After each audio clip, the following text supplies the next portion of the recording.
Welcome to academy tech Tamil. So இதை ஷார்ட்டாக நம்ம ஏடிடின்னு சொல்லலாம். நம்ம சேனலோட ஃபர்ஸ்ட் வீடியோ இதுதான். நம்ம சேனல் கிரியேட் ஆனதுக்கு காரணம் பார்த்தீங்கன்னா என்னோட பிரதர் தான். ஸோ அவருக்காக தான் இந்த பிசி பில் பண்ண போகிறேன். ஸோ இதை அப்படியே எடுத்து யூடியூப்ல போடலாம் தான் அந்த சேனல் கிரியேட் ஆனது. ஸோ யதார்த்தமாக அந்த சேனல் கிரியேட் ஆனது. நம்ம சேனலோட நோக்கம் என்னன்னு பார்த்தீங்கன்னா எல்லாருமே பிசியை பற்றி தெரிஞ்சுக்கணும், ஃபாஸ்ட்டாக லைன் பண்ணிக்கணும் அப்படின்றதுக்காக தான் நம்ம சேனலை கிரியேட் பண்ணோம். ஸோ வாங்க இன்னைக்கான வீடியோக்குள்ள போகலாம். ஸோ வாங்க காய்ஸ், நம்ம ஃபஸ்ட்டு ப்ராசஸர் அன்பாக்ஸ் பண்ணிடலாம். ஸோ நாம் இந்த பில்டுக்கு சூஸ் பண்ணியிருக்க ப்ராசர் பார்த்தீங்கன்னா Ryzenோட 2200G. இது வந்து ஒரு APU, அதாவது accelerated processing unit. GPU plus GPU சேர்ந்தது தான் ஒரு APUன்னு சொல்லுவாங்க. ஸோ வாங்க இன்றைக்கி நம்ம ப்ராசர் அன்பாக்ஸ் பண்ணலாம். ஸோ இது வந்து ஒரு குவாட் கோர் ப்ராசர், அதாவது 4 கோர் 4 த்ரெட்டோட வருது.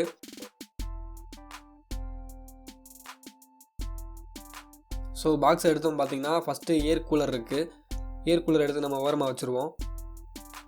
ஸோ இதோட கிளாக் ஸ்பீடு பார்த்தீங்கன்னா 3.5 GHz, டர்போ கிளாக் பார்த்தீங்கன்னா 3.7 GHz. இது வந்து ஒரு ஓவர் கிளாக் ப்ராசரும் கூட. நீங்கள் 3.9 GHz வரைக்கும் ஓவர் கிளாக் பண்ணிக்கலாம், நீங்கள் ஓவர் கிளாக் மதர் போர்டு வச்சுருந்தீங்கன்னா. ஸோ இந்த கிளாக் ஸ்பீடெலாம் தெரியல அப்படின்னா GHz மெகாஹெர்ட்ஸ்ன்றது நான் அதுக்காண்டி ஒரு வீடியோ போடுறேன்.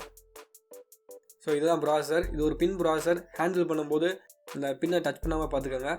ஸோ அது ரொம்பவே முக்கியம். ஸோ நெக்ஸ்ட்டு நம்ம ப்ராசரோட ஃபேன் எடுப்போம். ஸோ ஃபேன் பார்த்தீங்கன்னா இன்டெல்லில் கம்பேர் பண்ணும்போது கொஞ்சம் நல்லா இருக்குது குவாலிட்டி வைஸில். ஸோ நான் தெர்மல் பேஸ்ட்டு ப்ரீ அப்ளைடாக வருது, நான் எடுத்து காமிக்கிறேன். ஸோ நெக்ஸ்ட்டு பார்த்தீங்கன்னா மதர் போர்டு நம்ம வந்து கிகாபைட்டோட A320 S2H mother board choose பண்ணியிருக்கோம். நீங்கள் வேணும்னா ASUS MSI வாங்கிக்கலாம். ஸோ நான் பட்ஜெட்டில் வாங்குறதுக்காக இதை வாங்கினேன். ஸோ IO சீல்டு கொடுத்துருக்காங்க ஃபஸ்ட் எடுத்தோன்னே. ஸோ சேட்டா கேபிள் கொடுத்துருக்காங்க hard disk and SSD connect பண்ணுறதுக்காக. ஸோ நெக்ஸ்ட்டு பார்த்தீங்கன்னா user manual and CD drivers நம்ம வந்து புது டிரைவர்ஸ் வந்து அஃபிஷியல் சைட்லேருந்து டவுன்லோட் பண்ணிக்கலாம், அது ஒன்றும் பிரச்சனை இல்லை.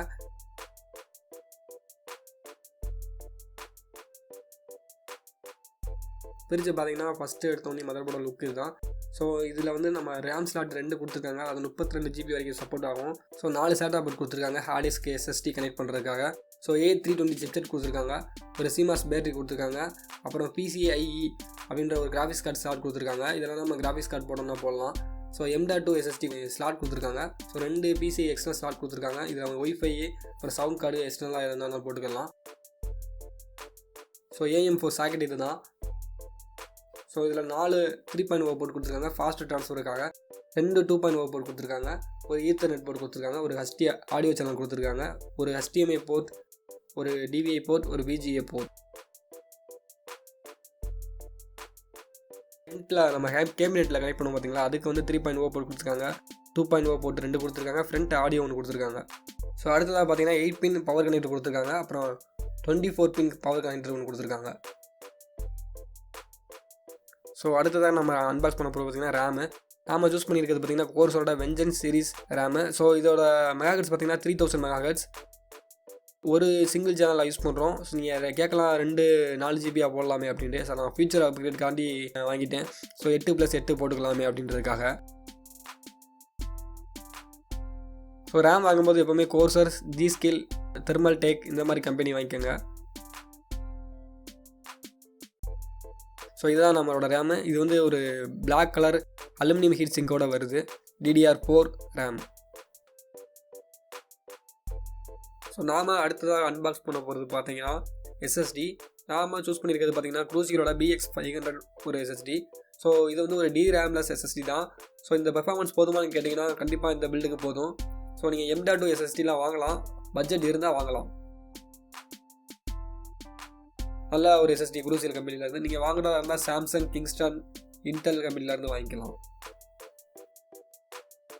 ஆமாம், நெக்ஸ்ட்டு அன்பாக்ஸ் பண்ண போகிறது பார்த்தீங்கன்னா ஸ்விட்ச்டு மோட் பவர் சப்ளை, அது SMBS. இந்த பவர் சப்ளை இல்லைன்னு சொல்லுவாங்க. ஸோ நாம் சூஸ் பண்ணியிருக்கிறது பார்த்தீங்கன்னா கோர்ஸரோட VS450 வாட்ஸ். இந்த பில்டுக்கு இந்த வாட்டேஜே போதும். ஸோ நீங்கள் பார்க்க வேண்டியது வந்து 80+ சர்டிஃபிகேட் இருக்கான்னு பாருங்கள். ஸோ அது ரொம்பவே முக்கியம். அந்த சர்டிஃபிகேஷன் என்ன நான் சொல்கிறேன். ஸோ பாக்ஸில் பார்த்தீங்கன்னா UK பின் கொடுத்துருக்காங்க. நீங்கள் இதை யூஸ் பண்ணுறதா இருந்தால் அடாப்டர் போட்டு தான் யூஸ் பண்ணணும். ஸோ அடுத்ததாக பார்த்தீங்கன்னா யூசர் கைட் கொடுத்துருக்காங்க. நீங்கள் பிகினராக இருந்தால் இதை கண்டிப்பாக படிங்க, ஏதாவது யூஸ்ஃபுல் இன்ஃபர்மேஷன் இருக்கும். ஸோ 80+ சர்டிஃபிகேட் என்னென்னு பார்த்தீங்கன்னா 80% வந்து எஃபிஷியன்ஸியாக வேலை செய்யும். 20% வந்து எல்லா எலக்ட்ரிக்கல் எக்யூப்மெண்ட்டும் ஹீட் ஆகும் இல்லையா, அந்த மாதிரி ஹீட் ஆகி எனர்ஜி லாஸ் ஆகும். ஸோ 80+ சர்டிஃபிகேட் முக்கியம். நீங்கள் வாங்குறதா இருந்தால் கோர்சர் இல்லாட்டி கூலர் மாஸ்டர் தெர்மடெக் பிராண்ட்லேருந்து வாங்கிக்கோங்க. இந்த பிராண்ட்ஸ் வந்து எஸ்எம்பிஎஸ்க்கு வந்து நல்ல ஒரு பிராண்ட்ஸு. Voltage information. அடுத்து பார்த்தீங்கன்னா கேபிள்ஸை நம்ம வந்து எடுப்போம். இதில் என்னென்ன கொடுத்துருக்காங்க அப்படின்னு பார்ப்போம். ஸோ கேபிள்ஸோட குவாலிட்டி பார்த்தீங்கன்னா மற்ற பிராண்ட் மாதிரி இல்லைங்க. கோர்சர் வந்து குவாலிட்டி வைஸில் காம்ப்ரமைஸே பண்ண மாட்டாங்க, ரொம்ப நல்லாயிருக்கும். ஸோ அடுத்து பார்த்தீங்கன்னா இதில் உள்ள கனெக்ஷன்ஸ்லாம் பார்த்துருவோம். இதில் பார்த்தீங்கன்னா 20+4 பின் கனெக்டர் 1, அடுத்து 6+2 PCIe கனெக்டர் 2, அதை கிராஃபிக்ஸ் கார்டுக்காண்டி. அடுத்து 4+4 CPU கனெக்டர் 1, ஸோ அடிஷ்னல் பவருக்காக. ஸோ அடுத்து பார்த்தீங்கன்னா 7 SATA போர்ட் கொடுத்துருக்காங்க. நீங்கள் 7 ஹார்ட் டிஸ்க் வரைக்கும் கனெக்ட் பண்ணிக்கலாம். அடுத்து பார்த்தீங்கன்னா 2 ப்ரிப்பரல் கனெக்டர் கொடுத்துருக்காங்க. இது நீங்கள் ஃபேன் மாட்டுறதுக்கு இதுக்கெல்லாம் யூஸ் பண்ணிக்கலாம். ஸோ அவ்வளோதான் எஸ்எம்பிஎஸை பொறுத்த வரைக்கும். ஸோ நான் நெக்ஸ்ட்டு அன்பாக்ஸ் பண்ண போகிறது பார்த்தீங்கன்னா ஒய்ஃபை கார்டு. இது வந்து ஒரு PCIe ஒய்ஃபை கார்டு. அதாவது நீங்கள் மதர் போர்டில் ஒரு தடவை இன்ஸ்டால் பண்ணாலே போதும், பெர்மனெண்ட்டாக அதே இருக்கும். ஸோ நீங்கள் தனியாக ப்ளக் பண்ணி யூஸ் பண்ண தேவையில்ல, USB ஒய்ஃபை மாதிரி. ஸோ இதனால் நமக்கு என்ன பெனிஃபிட்னு பார்த்தீங்கன்னா இதோட லைஃப் டைம் ரொம்ப நல்லாயிருக்கும். அதே மாதிரி ஒரு USB போர்ட் மிஞ்சும். ஸோ கடைகள்லாம் பார்த்தீங்கன்னா நிறையா வயராக வச்சுருப்பாங்க. ஸோ ஒரு USB மிஞ்சுறதுன்றது கொஞ்சம் நல்ல விஷயம். ஸோ அடுத்து பார்த்தீங்கன்னா இதோட யூசர் கைட் கொடுத்துருக்காங்க. ஸோ இது எப்படிலாம் இன்ஸ்டால் பண்ணணும் அப்படின்ற ஒரு கைட். ஸோ அடுத்து பார்த்தீங்கன்னா டிரைவர் CD கொடுத்துருக்காங்க. ஸோ லேட்டஸ்ட் வெர்ஷன் Windows 10 போட்டாலே ஆட்டோமேட்டிக்காக டிரைவர்ஸ் எடுத்துக்கும். ஸோ இது பார்த்தீங்கன்னா இதுதான் நம்மளோட ஒய்ஃபை கார்டு. இது 150 Mbps, இதோட ஸ்பீடு 2.4 GHz. ஸோ அடுத்து பாக்ஸில் என்ன இருக்குன்னு பார்த்தீங்கன்னா ஒரு லோ ப்ராக்கெட் இருக்குது, அதாவது ஒரு ஸ்மால் சைஸ் ப்ராக்கெட் இருக்குது. ஸோ நாம் அடுத்து அன்பாக்ஸ் பண்ண போகிறது பார்த்தீங்கன்னா கேபினட்.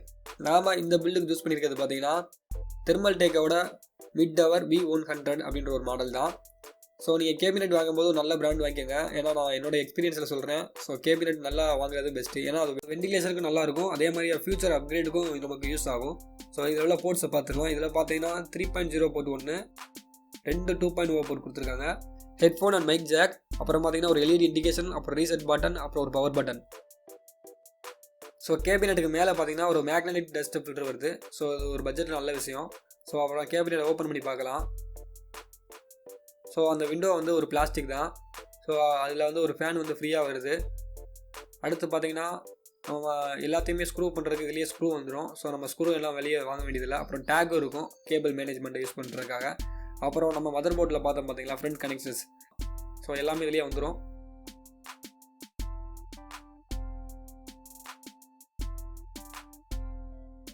ஸோ கேபினெட் கீழே பார்த்தீங்கன்னா SMBS வெண்டிலேஷனுக்காக ஒரு விண்டோ கொடுத்துருப்பாங்க. ஸோ வாங்க அடுத்து நாம் அன்பாக்ஸ் பண்ண போகிறது பார்த்தீங்கன்னா மானிட்டர். நாம் சூஸ் பண்ணியிருக்கிறது பார்த்தீங்கன்னா 22 இன்ச்சு மானிட்டர் பென்கியூலேருந்து. இதோட மாடல் பார்த்தீங்கன்னா GW2283. ஸோ இந்த மானிட்டர் பார்த்தீங்கன்னா ஒரு IPS பேனல் மானிட்டர், அதாவது இன் பேனல் சுவிட்சுன்னு சொல்லுவாங்க. ஸோ பாக்ஸ்குள்ளே என்ன இருக்குன்னு பார்க்கலாம். யூசர் கைட் அண்ட் CD, அப்புறம் ஒரு ஸ்டாண்ட். ஸோ நம்ம ஸ்டாண்டை இப்போ ஃபிக்ஸ் பண்ணலாம். பவர் கேபிள்,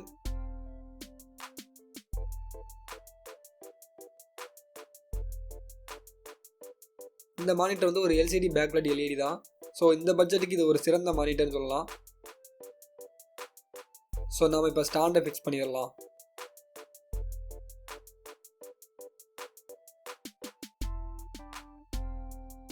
ஸோ வாங்க இப்போ நாம் இதில் உள்ள போர்ட்ஸ்லாம் என்ன இருக்குன்னு பார்த்துடலாம். உள்ள போர்ட்ஸ் பார்த்தீங்கன்னா 2 HDMI போர்ட், ஒரு VGA port, headphone and mic jack. So பாட்டமில் பார்த்தீங்கன்னா 2 ஸ்பீக்கர் இருக்குது. இந்த ஸ்பீக்கரோட குவாலிட்டியை பற்றி அடுத்த வீடியோவில் பேசுவோம்.